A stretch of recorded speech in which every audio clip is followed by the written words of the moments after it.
So yeah, today I'm starting out at Imtihaz's workshop.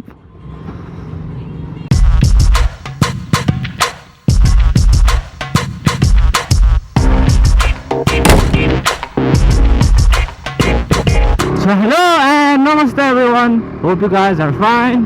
And today I am doing a 1-year ownership review of this bike, the KTM RC 390. I've been commuting on this bike daily for an entire year. I bought this bike on December 14th 2015, so it's an older model. And yeah, today I'm about to cover some of the most asked questions about this bike. Let's check here and there. Let's go. And whatever I'm about to say right now is totally based on my experience with my RC 390. So don't get mad when I say shit that you guys won't like. Most of you guys wonder about the mileage. Like the most questions about this bike that I've so far received from people is about its mileage. Kati dincha boro? So my RC 390 gives around 15 to 18 kilometers per liter. Like the mileage depends on person to person as well as the riding conditions. So for this particular scenario, for daily commutes in dense traffic and in bumper to bumper traffic, this bike gives around 15 to 18. Yeah, that's about it. Like 15 is like average. Sometimes you get much lower than that, sometimes you get much higher than that. So but in the highways it gives around 20 to 25 kilometers per liter, and the average being 22 kilometers per liter. So in highways it gives a little more. Is that really comfortable or not? If you are looking for a comfortable bike for day-to-day commute, then this is not the bike for you. I repeat, this is not the bike for you. It's a super sports, man. It's not meant for comfort riding. Like people wonder, like you get neck, back or wrist pains or not. Yeah, I do get them occasionally. Sometimes you feel that pain, sometimes you feel it, especially when you are in stop and go kind of traffic. Then you'll start feeling pain in your neck, back and wrist. But other than that, like the conditions I'm riding right now, open road, not much traffic, not much of stopping and going, then it's fine, man. For long rides as well, this bike is not comfortable at all. Your bump will hurt very badly. I'm not joking man, like it hurts.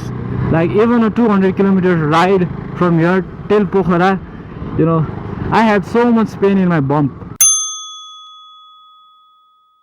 Now, how's the quality of the parts and the price of the parts? The quality is somehow good, not good one, it's average. Like you don't have that premium feel to the parts in this bike, and it's not like they are very cheap kind of parts as well. Like, and the price of the parts, they're pretty expensive, man. They're expensive as shit. So this mirror, this entire thing, it costs around 5,000 rupees. Similarly, just a few weeks back I broke the gear lever, not the entire thing as well, just the lever. The lever, traffic police checking, and the lever costs around 1900 rupees. 1900 rupees for a piece of metal that's this much in size. When we talk about the parts, the fairings also comes into mind. The black panel, it costs around 3500 rupees, and this white panel, it costs around 4500 rupees. So the bike consists of parts that are, some are moderate, some are cheap, some are very expensive, but overall the price of the parts in this bike, they are expensive, man. Overall it's expensive. The next thing is about the servicing and the quality of service that the KTM provides. So far I've done what kilometers? I've done around 7500 kilometers in a year. That's pretty low. That's fairly low compared to other people.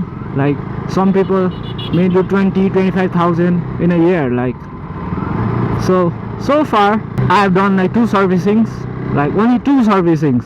Like the first one was at 1000 kilometer and the second one was at 5000 something kilometers. So I still have a third one left.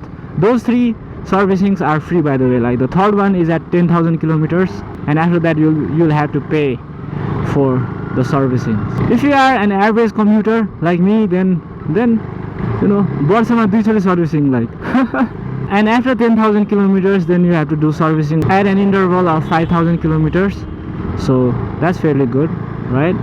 And the price of mobile, it's average, like, you know, not that expensive, not that cheap as well. Like it's fairly moderate. Like the service quality of KTM, it's average, it's bad.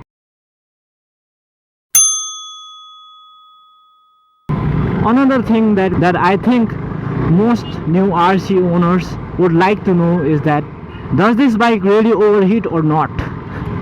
and the answer is yes! For all the viewers who have been watching my videos, they know like this bike overheats, and it's because I ride in dense traffic, you know, and you know, I get stuck in a lot of traffic jams and all that other stuff that causes it to overheat. And it's mostly because of me. I think I don't wash my bike that often, and sometimes the mud gets stuck in the radiator and it causes less airflow to cool the engine. You know, the radiator isn't able to flow as much air as it would if it was clean. So, you know, it's because of that. Oh, nice bike. But if you keep the radiator clean and avoid dense traffic, then I think you'll do fine. Like, you won't have that issue. And so far I've mentioned only the flaws of this bike. Like, they aren't even flaws. Like, you know, I'm just bitching about this bike. I'm just complaining and complaining and complaining. Overall, I've had a great experience with this bike. The bike is great, like superb, man, superb. It does what it was meant to do. Performance wise, whatever you have heard till now about this bike, it's all true, man. From the power to handling to flickability, it's all great, man. And it's not suitable for everyone and in every riding condition, but you know, it does what it's supposed to do, man. This bike has so much freaking power, you know. For streets of Nepal, I think the RC 390 has much more power, you know, much more power than we actually need. Super dami power. Braking not so much, you know, it has some issues. There is barely any bite to the brake, but you know, it still does its job. But the question right now is that, is this bike worth it? Is this bike worth 6,80,000 and Chanchun rupees? According to me, according to my opinion, it's worth every single rupee you spend on buying this bike. Bang for buck. But is it an ideal bike for Nepal? That's the question, right? That's the main question. Is it an ideal bike for Nepal? And the answer is no. What? There are far much better bikes for the road conditions here in Nepal than an RC 390. I'll just be straight up with you guys, like any dirt bike would do. Like, you know, especially because most of the roads here in Nepal or in Kathmandu, they are not good. So, you know, it's better if you spend your money on a dirt bike. Like, that's my personal opinion, you know. That's the opinion I have after I rode this bike for a year. Like, you know, it's not ideally for Nepal. In muddy roads, this bike is so slippery that, you know, it dances. Like, it barely has any traction, and you will have to keep your feet down and just walk it.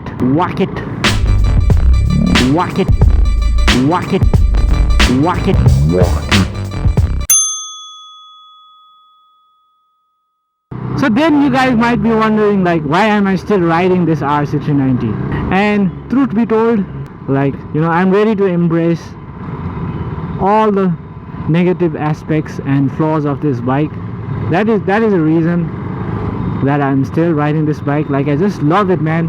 It's been a year and I still, you know, haven't had enough of riding this bike. Like, you know, every time I ride this bike there's a smile in my face, you know. The urge of riding this bike hasn't been fulfilled yet.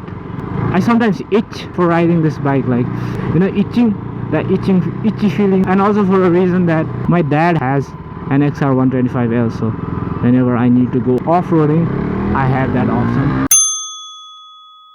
So that's it, like, that's the ending of my bhasan. Everything that I've said in this video is my own personal opinion and what I've experienced, and opinions and experiences differs from person to person, so don't just listen to what I'm saying. Do a little bit of research. There are plenty of good videos out there, you know, explaining everything in detail about this bike, and you have to ride it to experience, you know, what kind of a bike this really is.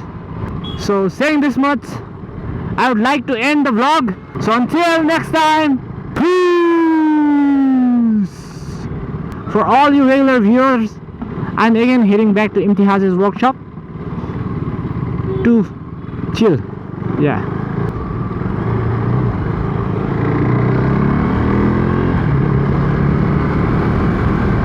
I'm